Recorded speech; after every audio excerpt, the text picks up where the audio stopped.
صلته ثم سلام الله مع صلاته على النبي جاء بالتوحيد وقال دين أهل التوحيد فأرشد الخلق لدين الحق بسيفه وهديه للحق محمد الحكيم لرسل ربه وآله وصحبه وحزبه وبعد فالعلم بأصل الدين محتم يحتاج لتبيين لكن من التأويل كالت الحمام وصار فيه الاختصار الملتزم وهذه أرجوزة لقبتها جوهرة التوحيد كان نبتها والله أرجو في قبول نافعا بها موردا في ثواب الطبيعة وكل من كلف شرعا وجب عليه أن يعرف ما قد وجب لله والجائزة والممتنعة ومثل ذلك رسله فاستمعا إذ كل من قلد في التوحيد إيمانه لم يبلغ من تهديد ففيه بعض القوم يكي الخلفا وبعضهم حقق في الكشف فقال إن يجزم بقول الغير كفى وإلا لم يزل في الظاهر ويجزم بأن أولا مما يجب معرفة وفيه خلف متصل فانظر إلى نفسك ثم انتقل للعالم العلوي ثم السفل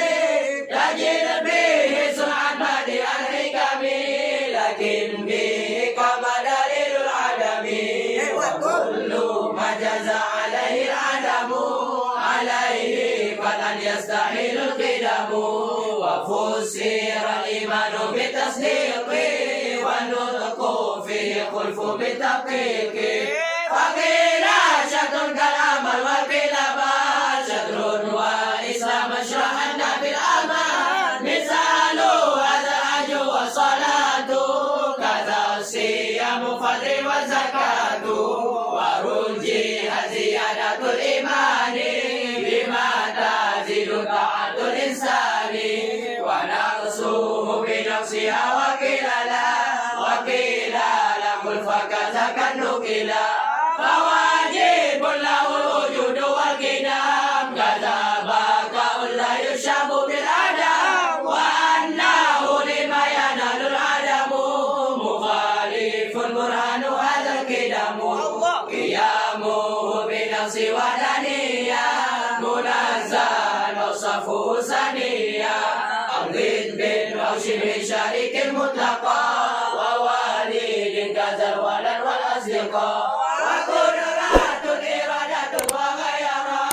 أمرا وعلما ورضا كما سبق وعلمه ولا يقال مكتسب فالبعث بالحق واطرح الرياء حياته كذا الكلام سمعه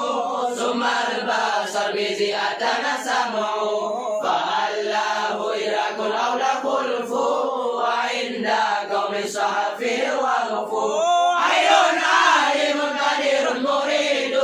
سميع بصير ما يشاء يريد مكلم ثم صفة ذاتي ليس بغير أو بعين ذاتي وقدرات بممكن تعلقا بلا تنائم به تعلقا ووحدة موجب لها ومثل ذي إرادة وعلم لكن عما ذي وأما أيضا واجبا والممتنع ومثل ذا كلامه فلنتبه وكل موجود عن للسمع به كذا البصر إدراكه انقلابه وغير علم هذه كما سبق ثم الحياة ما بشيء تعلقا وعندنا أسماؤه العظيمة كذا صفة ذاته القديمة وقيل أن أسماؤه كفية كذا صفة ففعل سمعية وكل نفس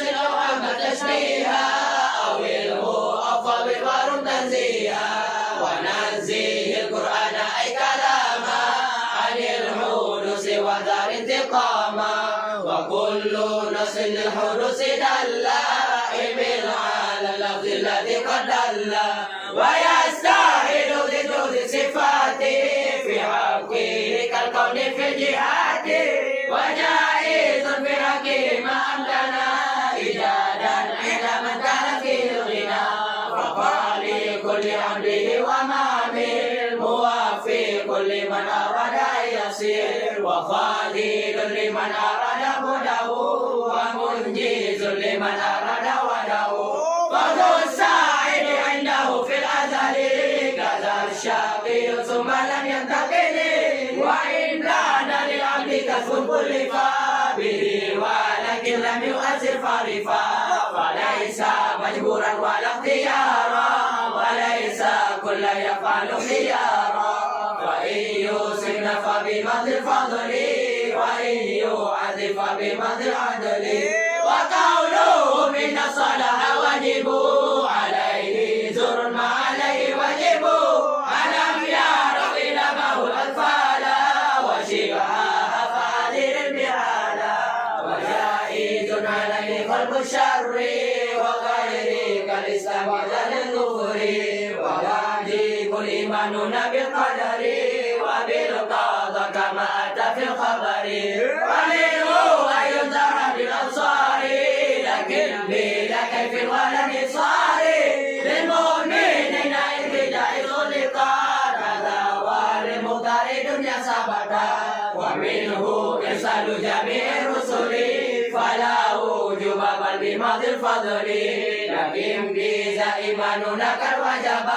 قدرا وقوم به كاللعبا وواجب في حكيم الأمانة وصدق أمة له الفتانة ومثل تبلغهم لما أتوا ويستعيد ضدها كما روى وجائز في حكيم كالأكل وكالجماع للنساء بالحل وجامع من الذي تقرر شهادة الإسلام فترة البراء ولم تكن نبوة مكتسبة ولو راك في الخير على عقبة بل ذاك فضل الله يؤتيه لمن يشاء جل الله وهب البنا وأفضل الخلق على الإطلاق نبيون فمن عن الشقاق والأنبياء يلونه في الفضل وبعدهم ملائكة الفضل على وكم فصلوا انفضلوا وبعد كل بدأوا قد يبذلوا بالمعجزة أريد تكرما وعصمة البر لكل حكما وخص خير الخلق أنك تماما به جامع ربنا وأماما يساته فشرعه لا ينسخ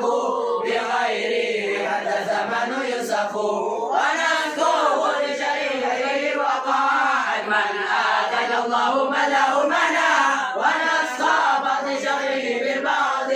حديث ومفيد له من غضه ومعجزته كثيرة مرار منها كلام الله معجز البشر ويزن بنعمة النبي كما روى وبارئا لعائشة مما روى وصحبه خير القرون فاستمع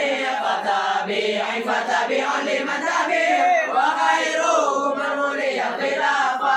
وأمرهم في خلق الخلافة